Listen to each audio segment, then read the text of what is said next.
گزارش ہے کہ ویڈیو کو لاسٹ تک دیکھیں تاکہ بات پوری طرح سمجھ میں آئے۔ آج کل جس طرح سے ہم لوگ کھا رہے ہیں اور ہمارا جو لائف اسٹائل ہے نا، اس میں یہ شکر کریں اللہ ابھی مرے نہیں ہیں، بس حقیقت بتا رہا ہوں، آپ مرے نہیں ہیں، یہ اللہ کا بہت بڑا فضل ہے۔ ورنہ جو ہمارا لائف اسٹائل ہے، جس حساب سے ہم کھاتے ہیں اور ایکسرسائز بالکل بھی نہیں کرتے، ہمیں بہت جلدی مر جانا چاہیے تھا۔ تو یہ جتنی صحت ملی ہوئی ہے نا، اس پہ اللہ کا شکر ادا کریں، یہ غریبی ہے، ہم اس کے اہل نہیں ہیں۔ صحابہ کا طرز زندگی دیکھیں یا ہمارے اکابر بزرگوں کا دیکھیں تو وہ محنت والا تو کوئی کام ہی نہیں رہا نا۔ اب خواتین نے بھی گھروں میں محنت کرنا چھوڑ دی ہے، سب کام مشینیں کر رہی ہیں۔ مردوں نے بھی محنت چھوڑ دی ہے، آفس میں جا کے لیپ ٹاپ پہ بیٹھ جائیں گے تو وہ بس 2-4 انگلیاں جو لیپ ٹاپ میں ہلانے میں حرکت میں آتی ہیں نا، وہ ایکسرسائز ہو رہی ہے۔ تو میں آپ کو ایک چھوٹا سا نسخہ بتاتا ہوں، اللہ کا واسطہ اس پہ عمل کر لیں، زندگی بن جائے گی انشاءاللہ۔ فجر کی نماز سے پہلے جو مرد حضرات ہیں انہوں نے جاگنگ کرنی ہے۔ ایک دن کر کے دیکھیں، آپ مزہ نہ آئے تو پیسے واپس۔ تو میں نے تو آپ سے پیسے لیے نہیں، تو اپنی جیب سے پیسے دوں گا انشاءاللہ، واپس نہیں کروں گا، اپنی جیب سے پیسے دوں۔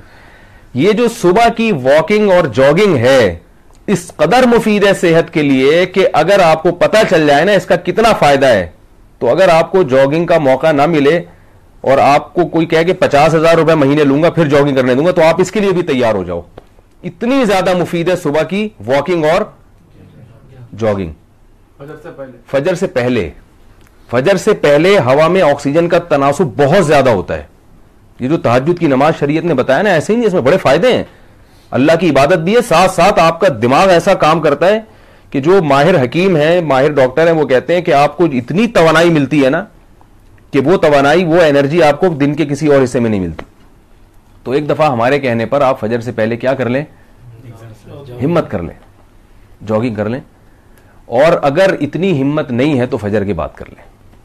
رہا مسئلہ کہ خواتین کیا کریں، تو خواتین بھی فجر کے بعد اگر پردے میں واکنگ کر سکتی ہیں۔ وہ تو گھروں میں پہلے ایسا ہوتا تھا، بھائی بہشتی زیور میں لکھا ہوا ہے کہ سیڑھیاں جو ہے نا اترے چڑھیں، اس سے کئی بار کریں، کیونکہ بلندی پہ چڑھنے سے زیادہ اچھا اسٹیمنا بنتا ہے۔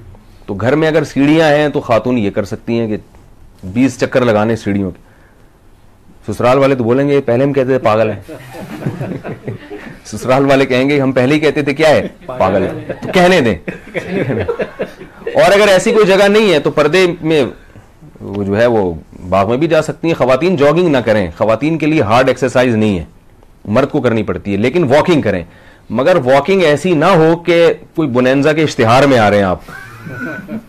ہم جب چھوٹے بچے تھے تو ایک اشتہار ایڈورٹائز آتا تھا، وہ ایسے یوں کر کے لہراتا ہوا چل رہا تھا، بندہ بونینزا کا اشتہار آ رہا ہے، تو ایسے لہراتے ہیں۔ میں دیکھتا ہوں پارک میں لوگ چل رہے ہوتے ہیں نا، چہل قدمی کر رہے ہوتے ہیں، تو ایسے مریل اور باتیں بھی کرتے جا رہے ہیں۔ باتیں جب آپ کریں گے تو پھر آپ کو ورزش کا مقصد حاصل نہیں ہوگا، کیونکہ آپ پھر اسپیڈ سے چل نہیں سکیں گے اور دماغ بھی آپ کا پریشان ہوگا۔ تو اس اتنی دیر کے لیے خاموش ہو جائیں، جو کہ دنیا کا سب سے مشکل کام ہے، لیکن تھوڑی دیر کے لیے کیا ہو جائے، خاموش۔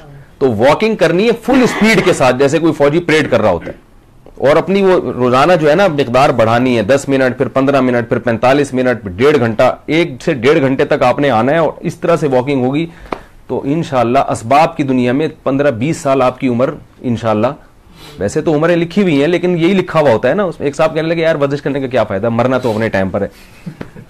تو میں نے کہا جیسے موت لکھی ہوئی ہے نا کب مرنا ہے، ایسے یہ بھی لکھا ہوا ہوتا ہے کہ یہ بندہ ایکسرسائز کرے گا، صحت کا خیال کرے گا، لہٰذا دیر سے مرے گا، یہ بھی لکھا ہوا ہوتا ہے۔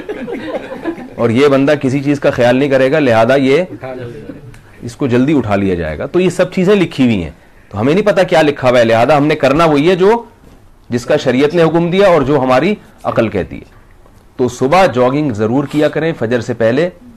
2-4 دن ایسا ہوگا کہ کتے چونکہ آپ سے مانوس نہیں ہوں گے، وہ کہیں گے کوئی ہے تو وہ جاگنگ میں آپ کی مدد کریں گے۔ ایک لڑکے نے مجھے بتایا کہ یار میں اتنا بھاگا کیونکہ وہ کتا پیچھے لگ گیا تھا، تو میں نے کہا اور اچھی بات ہے، یہ تو آپ کو انرجی ملی۔ لیکن تجربہ یہ ہے کہ 2-4 دن کے بعد کتے بھی سمجھ جاتے ہیں یار کوئی اتنا بڑا مسئلہ نہیں ہے۔ کتوں کی اپنی ایجنسیاں ہوتی ہیں، دیکھتے ہیں بندہ کہاں سے آیا، تو دیکھتے ہیں یار یہ تو روز ہی بھاگ رہا ہے، تو کہنا کوئی مسئلہ نہیں ہے، یہ جاگنگ کر رہا ہے۔ پہلے دن کتے حیران ہوتے ہیں یہ ہو کیا رہا ہے، تو کاٹیں گے نہیں انشاءاللہ، ٹھیک ہے۔ تو اور جن کی عمر زیادہ ہے وہ جاگنگ نہیں کر سکتے تو وہ پھر واکنگ کریں۔ تو یہ بہت ہی مفید ہے. اس عمل کے بعد اگر آپ سے بدپرہیزی بھی ہو گئی نا تو اتنا نقصان نہیں ہوگا. سمجھ رہے ہیں کہ نہیں سمجھ رہے؟